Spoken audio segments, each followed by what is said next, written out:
Thank you all for joining us among the many, many choices you have at this conference. So this is the first time, as I understand it, that intergenerational learning has been taken on as a specific topic at this conference. But intergenerational learning is hardly a new thing. As one of the noted researchers in this field has commented before, the systematic transfer of knowledge, skills, competencies, norms, and values between generations is as old as mankind itself. Historically, the elders or grandparents of the family share their wisdom and are valued for their role in perpetuating the values, culture, and uniqueness of the family. International exchange within the family is intended to keep new generations grounded in the history of their culture and provide a link to the past. In the 1960s, starting with the Foster Grandparents Program, intergenerational learning programs began to develop outside the family structure, aimed at reducing social isolation and providing volunteer tutors.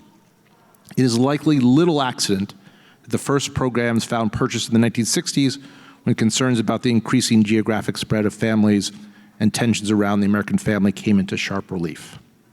Since then, the concept of intergenerational learning has spread with a strong body of evidence supporting its effectiveness for both older and younger cohorts. But despite this evidence, the concept of intergenerational learning has rarely become an integrated part of the educational process and has become largely nice to have for a relatively small part of both younger and older generations. Our panelists today hope to change that, and we are fortunate to have three leading thinkers of the intergenerational learning movement with us today. And if I can find the right page, I'll introduce you to them.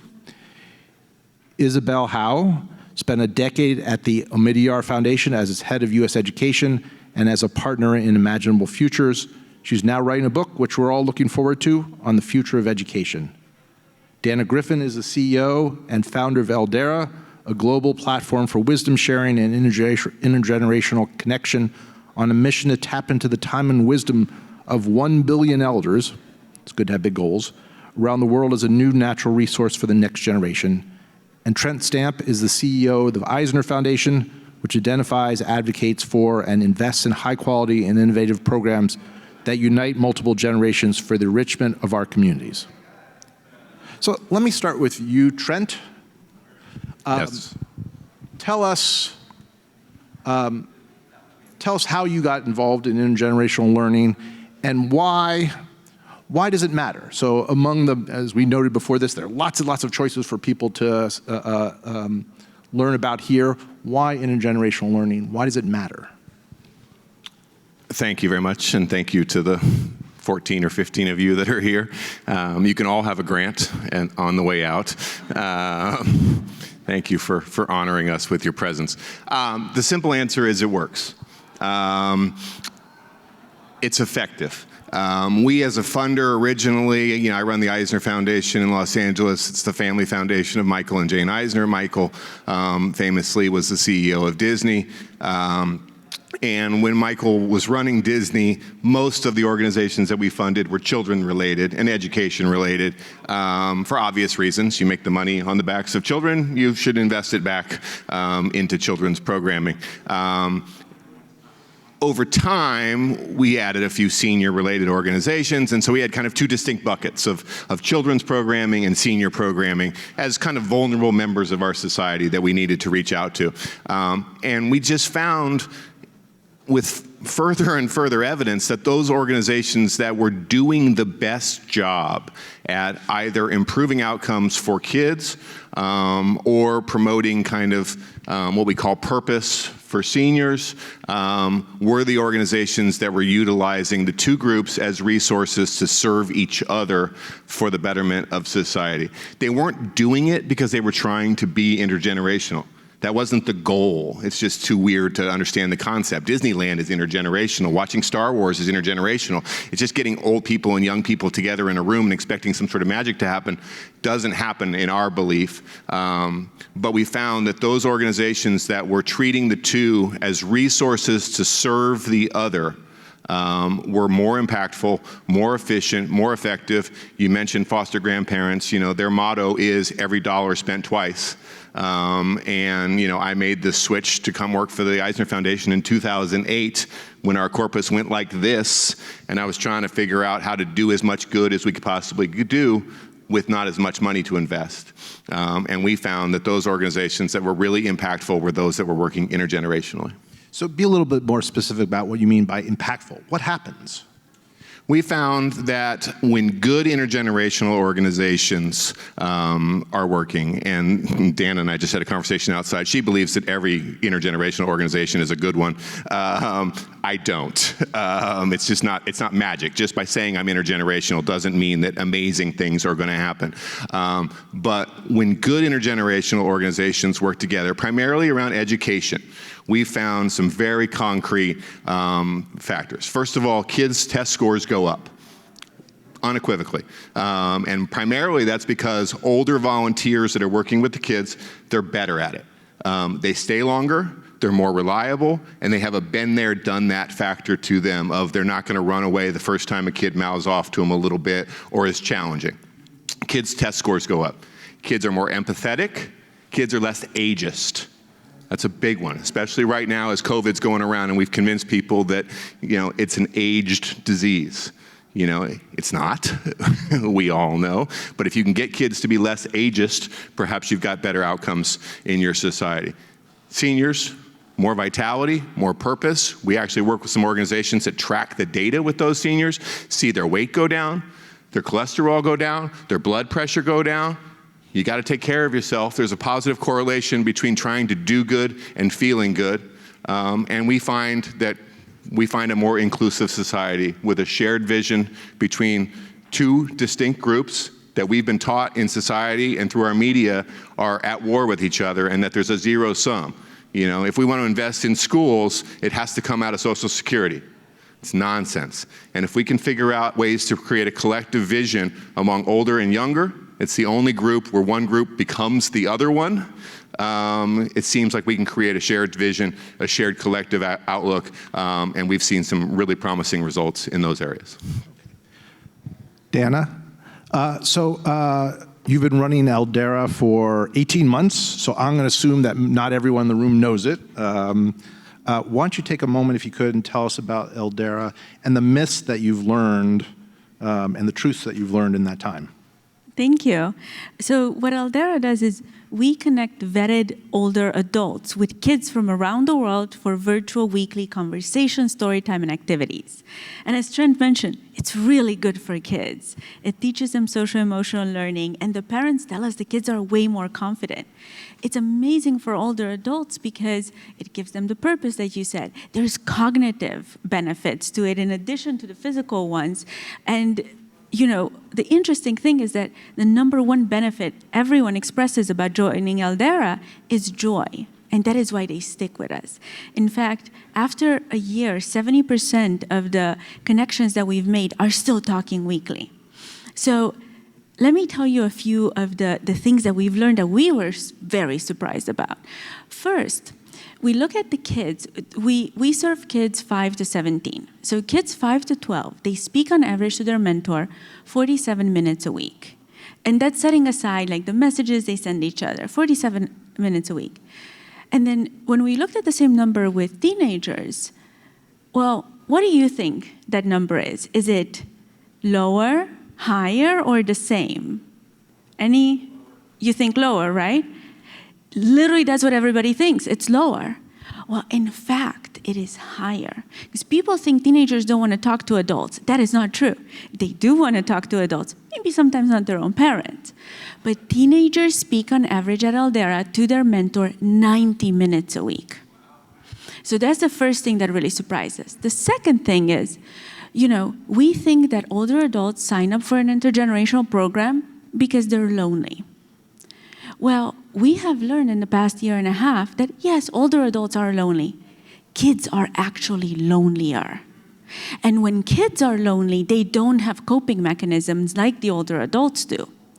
So in fact, they both benefit from coming together. The third interesting fact is that everybody assumes that the older person is teaching the younger person something, right? The younger person is there to learn. That is true. But the older person learns as much, if not more, as the younger person. Let me give you an example. We have this mentor who's an 82-year-old retired university professor in Seattle. And his wife is also a mentor. And we connected him with a teenager who's 13 years old in Europe. And after the first conversation, the mentor, John, asked the teenager, he's like, well, what do you want to talk about next week? Like, I really want to know what you're interested in. What do you want to talk about? And the kid says, I want to talk about the crisis in Belarus. So we have this thing called Mentor Council every 2 weeks where all the mentors come together. The wife raises her hand. She says, I need to tell you that you actually got my husband a mentor. He's the mentee. I haven't seen him prepare for something like this since the last time he taught university. He learned everything there was about Belarus because he had to show up for the kid. Not to mention that our mentors, our older adults, can now hack Zoom better than me because the kids taught them to. So those are really the three myths that I want to start with. And in service of really fighting ageism and bringing generations back together in a way that is healthy for society, that's kind of where I would love for our conversations to go. So thank you for that question. Thank you. All right, Isabel, you and I missed the debate outside between Dana and Trent, but I want to bring you into it because I think the question of what works and what doesn't is sort of a critical one. So you've been looking at this for many years. What's your observation on what works in intergenerational learning and what doesn't? Yeah, where I'm coming from on intergenerational learning is even more broadly, a crisis of relationships that we currently have. So we all know in this room and in this conference that relationships are critical for healthy child development. I will not teach anyone anything on this topic. However, relationships around young children have been eroding over the past few decades. Whether it's simply the family size has been shrinking, more single-parent family households, less siblings because of fertility going down in our country, and then the number of close networks around each adult, what is sometimes referred to as confidant, has also been dropping materially over the past few decades, including during COVID, by the way. So we have less friends, so less close friends. And so what it means for kids is that there are less adults that they can rely on around them. Yet we know this is the most important things in child development. And literally every single longitudinal study, and there are not that many of them, like a dozen of them, that have tracked adults, people from birth to death, and look at what drives lifelong success. They all are super conclusive. There is one thing that matters, is relationships. So if we know that... Can I just ask you, is that relationships in general or relationships in the early years? So it's relationships overall, but particularly in the early years. So there is this very, very interesting study in the early years, very hard to study adverse childhood experiences, for obvious reasons, in real life.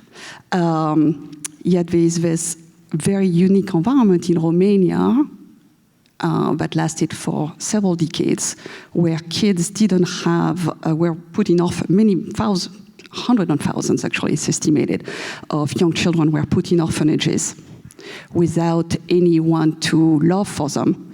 And what researchers have found is that there is a decrease in the size of the brain by almost 10% for those kids who were put in those orphanages. So brain size is smaller if you don't have that secure attachment relationship in the early years.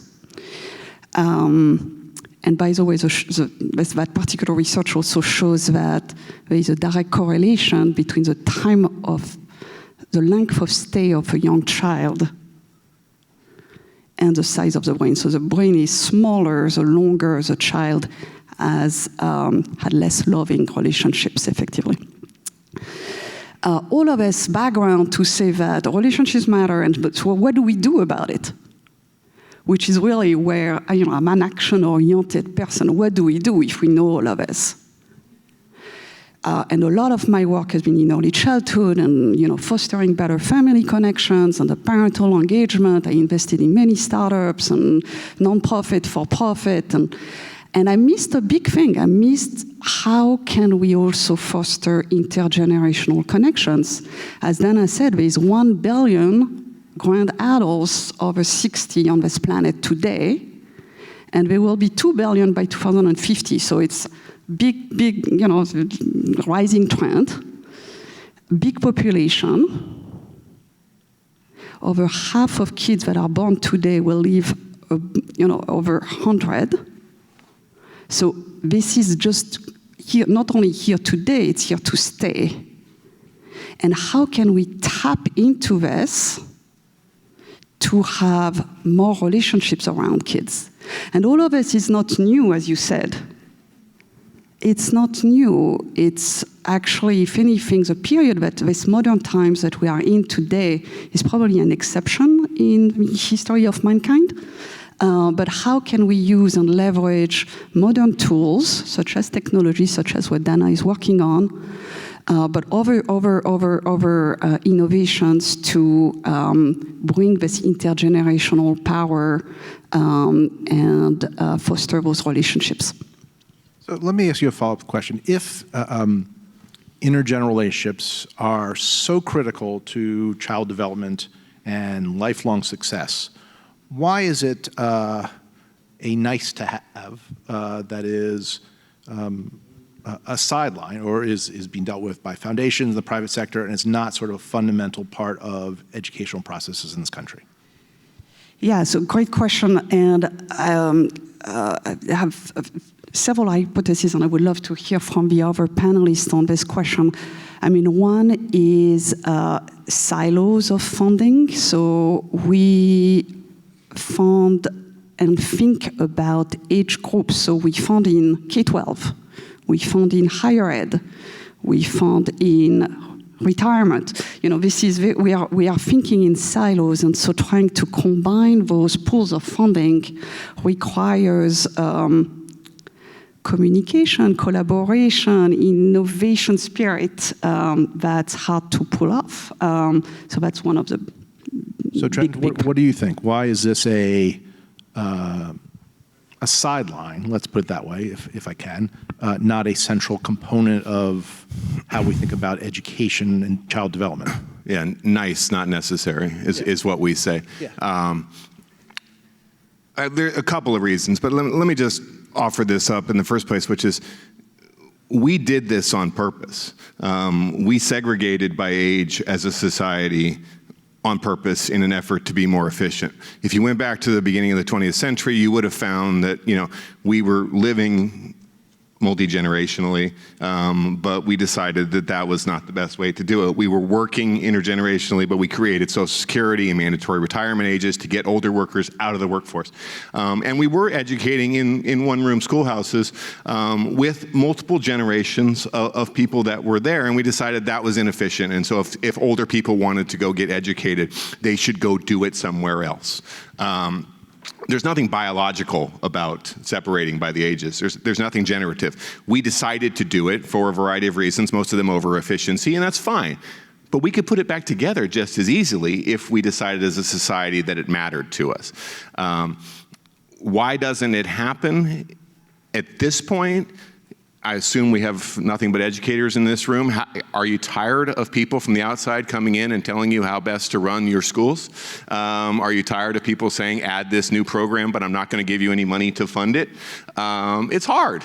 It's complicated. There isn't as much money as there should be for these types of things. I would just say that in our research, and we've done it with our money, asking no one else to happen, it works. It creates a more compassionate society. It raises test scores for kids. It prolongs healthier living for seniors. I haven't found a negative yet. And so, we're walking down our lane saying this is how we think that we should fund if our goal was to create positive outcomes for children, and that was it. I'm doing my best. I came down here to speak to the 18 most influential educators in America to tell them that this is a path ahead, but we're proselytizing and trying to get others to come along, and there is far more data than people acknowledge that there is, that these are positive outcomes. You can win 18 people at a time, right? Absolutely. Can I get into this? Take 4 of you to lunch afterwards, and then we're all good. How many school districts in this country? 25,000 or whatever it is. 18 at a time. That's a lot of lunches 18. for you. I hope you're all from different school districts. So let me get ask the two of you sort of about the question of what works and what doesn't, because I'm going to assume the 18 educators are familiar with programs that work and familiar with programs that don't work. What works and what doesn't? And I want to keep that with you, Trent, and then bring you in, Dana. We found that for a program to work around education, a couple of things have to happen. It has to be intentional. You have to be saying, this is what we want to do and this is why we want to do it, not just, we got some older people and some younger people in a room and magic happened. It has to be intentional. You have to have buy-in from the rest of the staff. You have to have training for both the older adults and for the kids. Primarily around cultural competencies, especially when you work in Los Angeles like we do, and a ton of our volunteers are white, and most of the kids that are receiving services are not. So you have to get out in front of that and acknowledge that there are differences in the neighborhood, and there are differences that need to be addressed when it comes to these types of things. We've also found that for the program to work, you need data. And that does two things. One, you realize what's not working, and so you can pivot if you're tracking appropriately. But two, funders want data. So if you can walk into a funder and you can hand your data off and say, look, we raised these test scores by 2 grade levels in 6 months. We lowered the BMI for our senior volunteers by 8%. Funders go, okay, that seems like a pretty good outcome. So, I'm all in on that. And then, lastly, I just think that for it to work, you need a commitment from the older adults that this is not a drop-in session, that this is important. The stakes are high, and the programs that we have found that work the best are asking for at least 10 hours a week from the older adults as volunteers, because in schools during the day where seniors can volunteer because they're oftentimes retired and so they're able to do that type of volunteering, they need to have a large presence and not just the kind of drop-in tutoring that you often get from younger people where they come for an hour, they come for an hour and a half, kind of thing. So you want to have these tangible results. 10 hours a week is a requirement.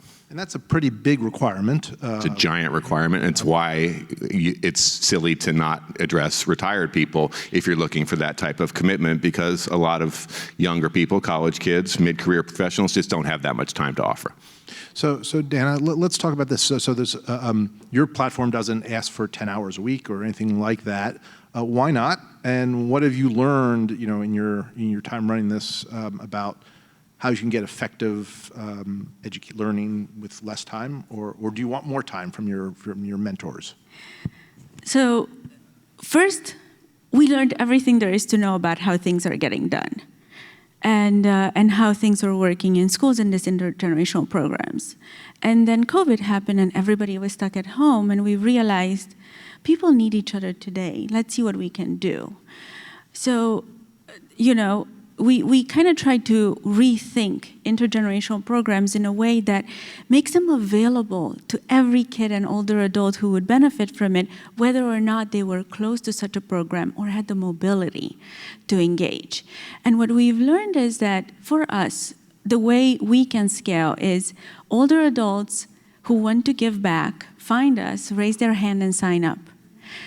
Parents who, frankly, initially, when we ask parents why they sign up their kid, they say because, oh, they want to make an older adult feel less lonely and better. So they sign up their kid. So they opt in. We don't go through the schools. And then what happens is they have to first, after we train them, we onboard them, we criminal background check all of our mentors, they have to commit to one conversation together. And we use an algorithm to find the best connection between an older adult and a kid based on 200 some different variables today. Well, what we've learned is that once they talk once, 94% of them then commit to talking weekly. And a year out, 70% of them still talk weekly. And not only do they talk for 47 to 90 minutes a week, but they exchange messages, letters, they write to each other, they read books together, they create projects together, they write books together. So because it's a different type of engagement and it's creating this long-term one-on-one relationship, we like to say it's one-on-one and many at a time. One of our mentors in Chicago, who's a retired university, no, he's not retired, he's still teaching, a university professor and a grandpa, Jay, we paired him up with a young boy, a 12-year-old boy from South Korea. And in this conversation, Jay was like, I think you have something special, young man. I think you can do something big in the world. I think you should write a book. So guess what? 3 months later, Hyun-Sung published his first book, Beautiful Theorems That Change Math. I urge you to pull up your phones. It's on sale on Amazon. All the proceeds are going to the Pediatric Cancer Society, so it's definitely something you want to buy. But even more than that, what we see, the third thing that I want to mention that's different than how things are done, we are completely unstructured. We do not have a curriculum. We help onboard the older adults and we prepare the parents, but then, I was raised by my grandparents in Transylvania, and I've been guided by older adults my entire life. So when I look at them, I see two of the most valuable resources we have on earth, time and wisdom. They know way better how to engage a kid, how to find that spark, how to build a relationship than any type of curriculum I could write for them. To me, it's almost disrespectful to think about that. So what we do instead is we build up the confidence of the older adults, of the mentors, that they have what it takes to build this relationship, which means that every single relationship is completely unique. Hyun-Sung and Jay wrote a book. We have Judy and Mei Lin, who share recipes, and Judy's in Birmingham, Alabama, and Mei Lin is in Japan. And every relationship is different, and it's based on play, curiosity, and just discovering a new world through someone else's eyes. So Isabelle, how do you react to the notion that it's best to do this sort of unstructured? The program isn't, the technology's there, the relationship's there, but the actual curriculum is unstructured. There is no curriculum. You're a professional evaluator, investor in programs. How do you react to that notion? Yeah, there is a lot of data around play and guided play versus unstructured play. I think that there's a lot of value in both, in having a curriculum and in also the just unstructured time. Dana is finding a lot of value in the unstructured curriculum. There is clearly also a benefit from a founder perspective to see a curriculum and data and a lot of evaluation out of a curriculum. So I would say it's don't necessarily have a point of view on one or the other. I think both have a lot of merits. One of the issues that actually came up from both Dana and Trent was, obliquely at least, was who's participating in this? So Trent mentioned he had some of the programs they've funded or participated in have a lot of white mentors and children or people of color. Dana told us earlier that her early cohorts are highly educated, people with postgraduate degrees, who may not be sort of if you had to sort of put a social hierarchy in this, not necessarily the people who need it most. How do we get programs like this to the children and the adults who need it most? Yeah, I mean, I think there's a lot of other programs that do this well. Certainly Gen X that you found, Trent, in South LA is a beautiful example of a mentoring program in one of the lowest income districts in the entire United States. So, can I just ask you, sir? So, I'd love to know a little bit more about that program. You mentioned earlier, Trent, you're a funder of that. So, what's so great about Generation X? Yeah, and maybe I will let Trent speak about Gen X, but maybe let me pick on another one, Tutu and Me in Hawaii. Which I've had a chance to visit and which the Omidyar family funded. That's a program that supports tutus, which is a native Hawaiian term for grandparents, and helps them with a curriculum, in this case, play-based, for a few hours a week in a community center. So very low cost. It's actually what they call a traveling preschool. They come in with this little truck that has a number of equipment for little kids, like slides and other things. And that program has been evaluated, very strong outcomes, all the ones that Trent spoke about, better cognitive outcomes, better social emotional outcomes for kids, better for the grandparents. And guess what also? One other constituent is a parent. Parents also in those intergenerational programs are less stressed when there is a grand adult involved. So it's really multi-generational benefits. So the older, the little one, and even the parents benefit. But that program is really targeting low-income families in the state of Hawaii, culturally relevant in Hawaiian, beautiful program. So that's an example of a program that's certainly not focused on higher income families. And is that the same for Gen X program in LA? It's similar. Generation Exchange is a program that we fund based out of UCLA that works in South LA in some of the lowest income communities in Los Angeles. And it does a couple of things that we really like. It's originally modeled after the Experience Corps program started by Mark Friedman and Linda Fried a long time ago, which takes older adults and puts them into classroom primarily to raise reading scores among kids in third grade. And we all know what the data shows about if you're not reading at grade level by third grade, or you all know. So I'm not going to quote it to you because I'll probably get it slightly wrong and then you'll make fun of me later on. But what we like about this program is a couple of things. One, it does require the 10 to 15 hours a week for these mentors in the community or in the classroom, and they come in there. They work with an individual teacher during the year, so they serve as not only a reading mentor, but also just kind of as an aide in a classroom that's oftentimes under-resourced and they don't have access to aides. The other thing is that because it's run through the geriatric school at UCLA, they're tracking the data on the older adults. So they're able to get all of those test scores that I talked about earlier. And then the last one is that they exclusively recruit from the neighborhood.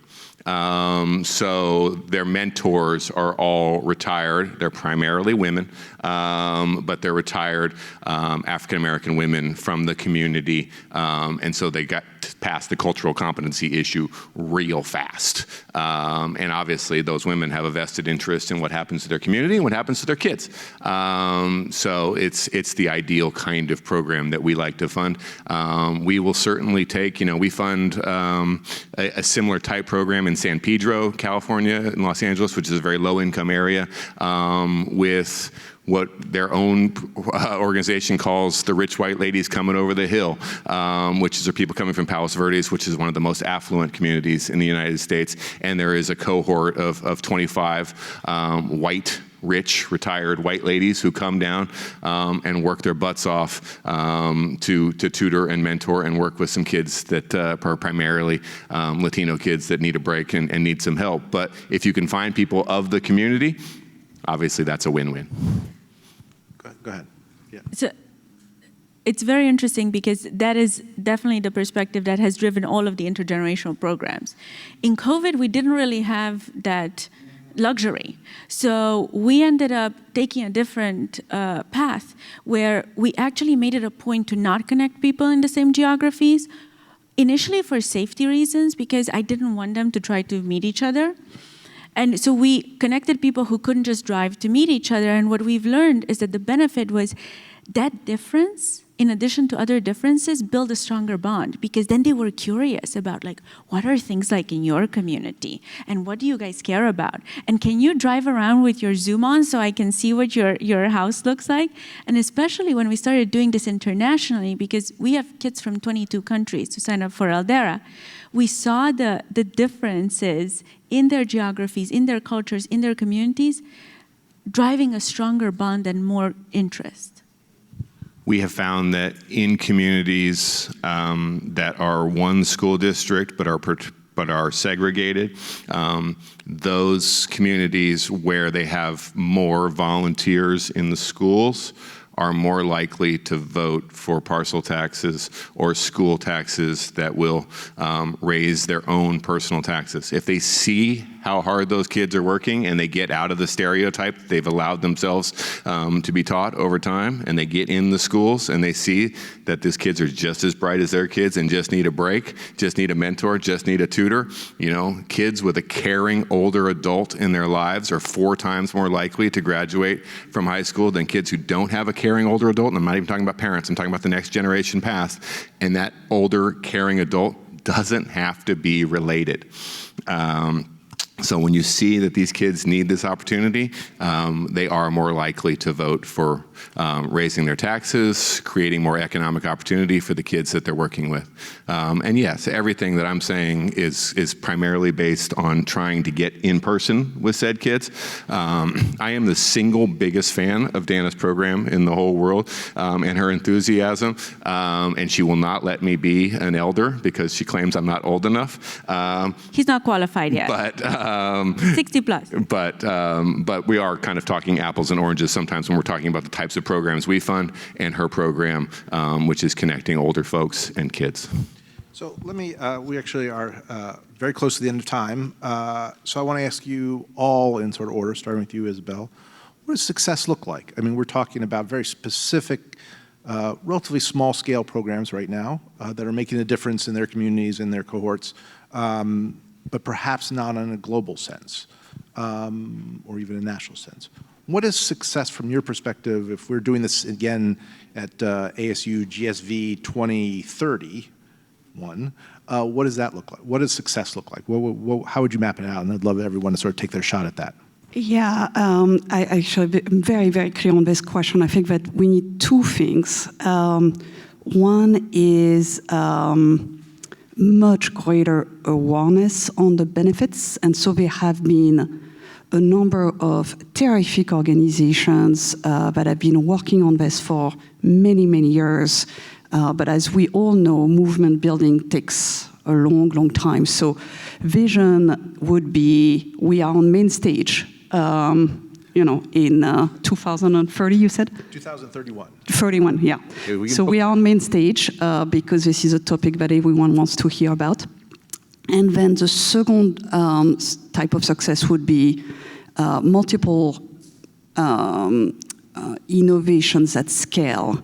So whether it's 22andMe, whether it's Gen X, whether this is Eldera or Caribou, or any of those innovations and different forms of innovations are not reaching a few hundred or a few thousand kids, but really millions of kids.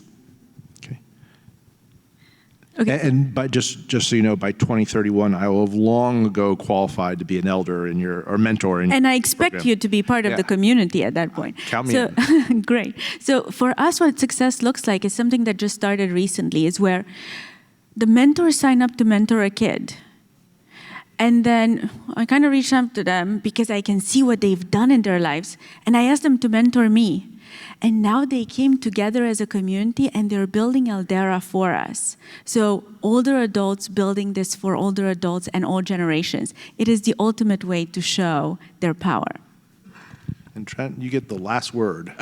For me, it's just it's making my phrase obsolete, which is it's not nice, it's necessary, and it just becomes it's necessary. It becomes a proven pathway to educating young kids and providing opportunities for older adults who are a resource that we're not utilizing in a way that we should be. I suspect many of you work in under-resourced communities. I bet you have older people there. It's a resource that's not being tapped that can bring about positive impacts for the kids that you serve. And I just hope that everybody comes to that realization and reaches out to the older folks in their community to work with the kids they serve.